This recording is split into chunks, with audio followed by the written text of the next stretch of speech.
motion video into every classroom. We had a budget from the government to do it. And do you know how the governor of the state actually wired the schools? He got the prisoners from the prison, the state penitentiary. They dressed in their orange overalls and they went out in road gangs with armed guard, and they went out into all the schools. It'd be a nightmare, wouldn't it? With child safety. But they went into all the schools and they wired all of the schools for free. And the story goes that there was this prisoner standing on a stepladder with his shoulders and his head inside the ceiling, and he was pulling these cables through. Like so. And this little boy walked in, saw him, and saw what he was doing, walked up to him, had the courage to go up and tugged his trousers and said, "Mister," he said, "Yep." He said, "Are you one of the prisoners?" And the prisoner said, "Yep," and carried on pulling the cables through. Another tug.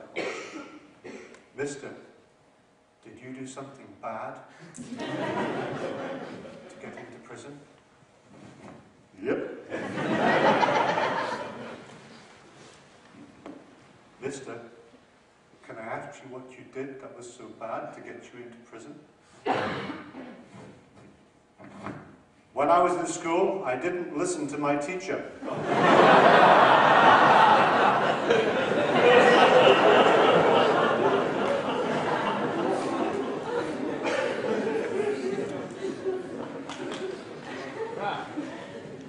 It's a teachable moment. You can use these moments to teach your children. He wasn't even a teacher. This is how important it is. Education is all about drawing people out from within, providing the best possible means for them to learn new things. Things that will affect their lives forever, to the day they die. That little boy will never forget that meeting with that prisoner. And I bet you he will always listen to his teacher in school, because he doesn't want to go into prison himself. This is what it's about. It's about providing chances, providing opportunities for our next generation. Children are not the future, they are the now. Would you agree? They are the now. They're not the future, they are the now. So here we go, open learning. The Open University of the United Kingdom gave me a second chance. When I was in school, my teachers said to my parents, they said, "Steve's a very nice lad, he's very sociable. He makes friends very well.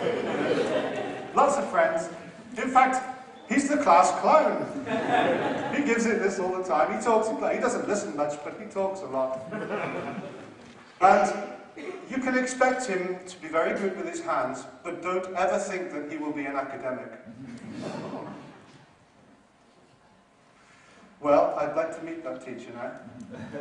Because although I left school with no qualifications, I subsequently went to the British Open University when I was in my 30s, and I did a degree in psychology. I did my teacher qualifications afterwards at a local university. Then I did a master's degree, and then a research degree, and now I'm a professor.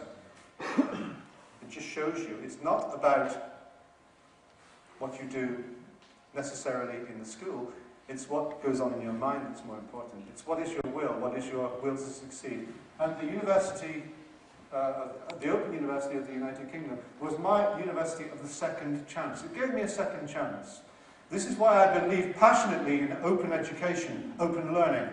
The ability to get into education at any stage in your life and achieve what you want to achieve, to be who you want to be, without any barriers, without any walls, without any doors being closed on you. The ideal of global intellectual commons, says Sir John Daniel, who was a former Chancellor of the Open University, it's becoming a reality as the licensing of content of open educational resources makes it possible for students to find and adapt quality learning materials on almost any subject in the world. It's there already online for you.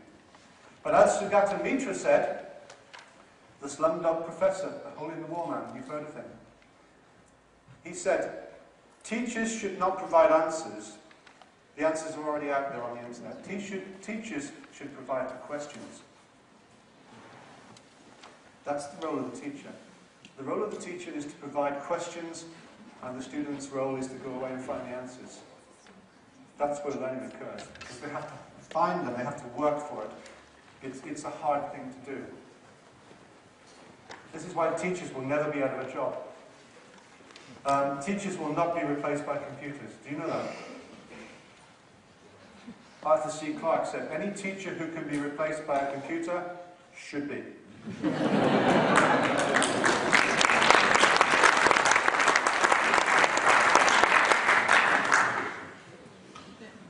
This is what open educational resources do. They provide people with adaptability, flexibility, access. But it has to be shared freely in the first place. I'm going to give these slides to you for free, because that's the kind of guy I am. And I'm going to put them up onto SlideShare later on so that you can look at these again at your leisure. But it's about community, importantly, this. It's more about people than it is about content. Wikipedia. We tell our students, oh, don't touch Wikipedia, it's untrustworthy. You mustn't quote from Wikipedia because we don't know whether it's true or not. Actually, Wikipedia is fairly accurate because it's written by postgraduate students. The majority of students, the majority of users on Wikipedia are postgraduate students who have a passionate interest in the subject they are writing about.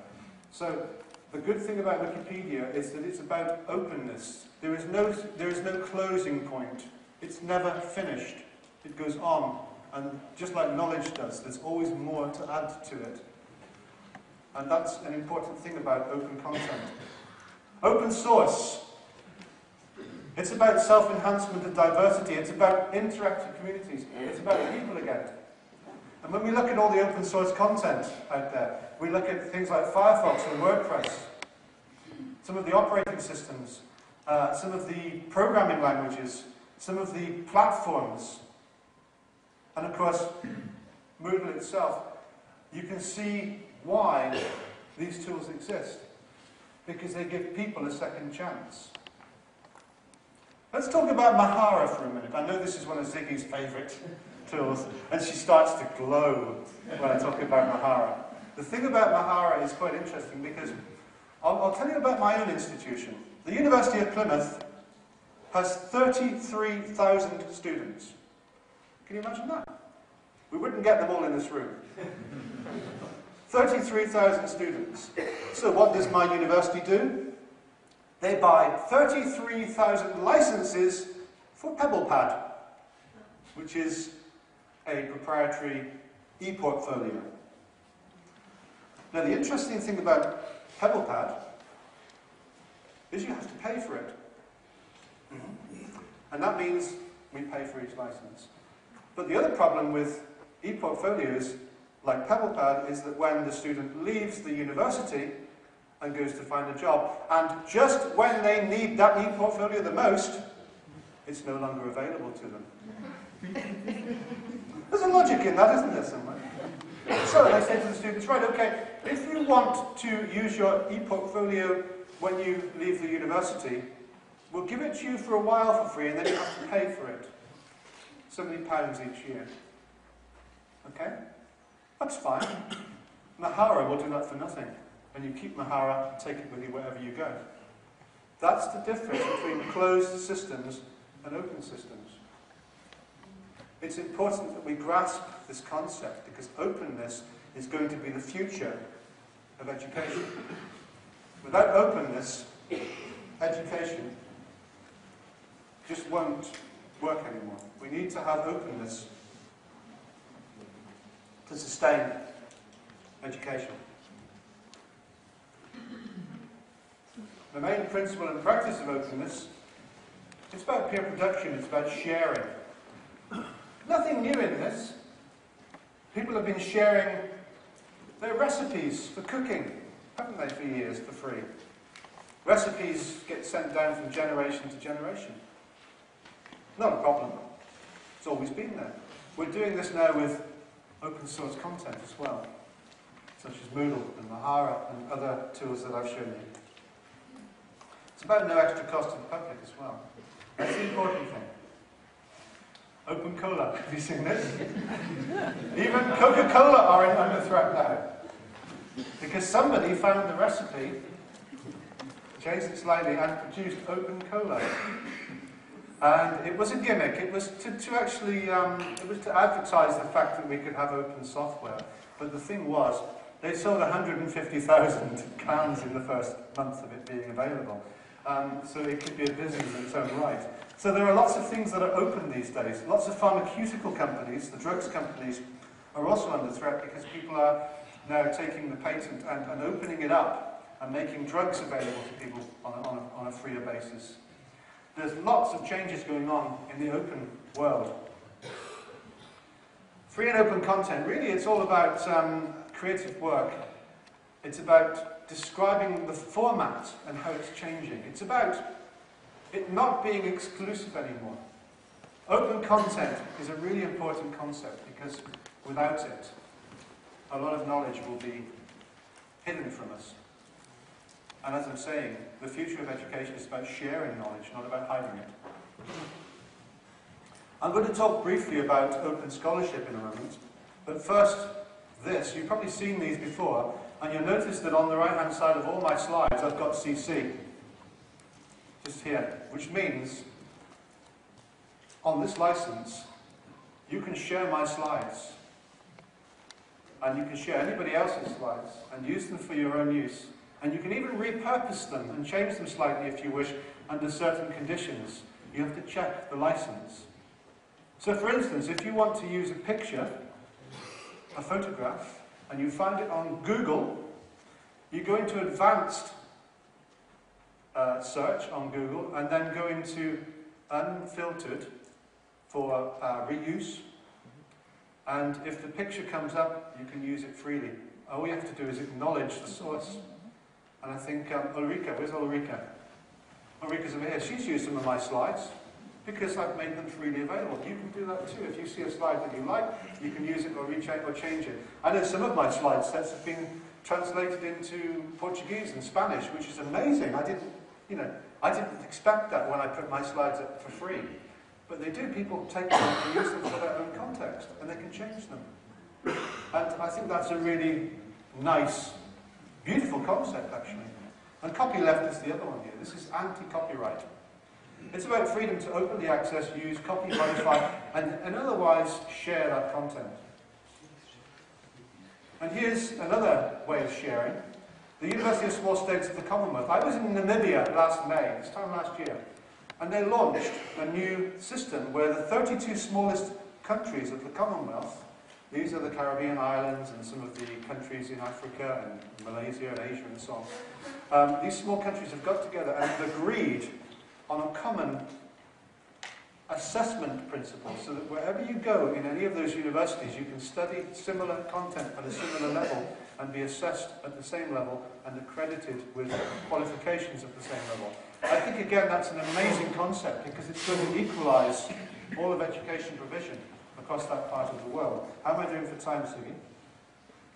Well, we have to get out of the school by 11:10. Okay, so we have some time then to finish this off and then ask for questions. Right, good. This is a German picture. Picture of some German children sharing with each other. I think that's great, isn't it? Do you like that? I think this must be just after the war, in maybe 1948 or something. And they're sharing a bottle of drink here. And sharing with each other. This is the precious work we have to do, said John David. It's all about opening up, sharing content. One final story for you. What if they gave a party and none of us came? This is a story about my own publishing career. It's a story about 2 papers, okay? And I presented 2 papers for publication. One of them actually, they got published at the same time, but one of them was actually presented 3 years before. And I'll tell you the story of this. I published my first paper in a closed journal. It took 18 months for them to review it and get it back to me. 18 months. I sent my amendments back to them, and then it took another 18 months for them to publish it, because there was a backlog.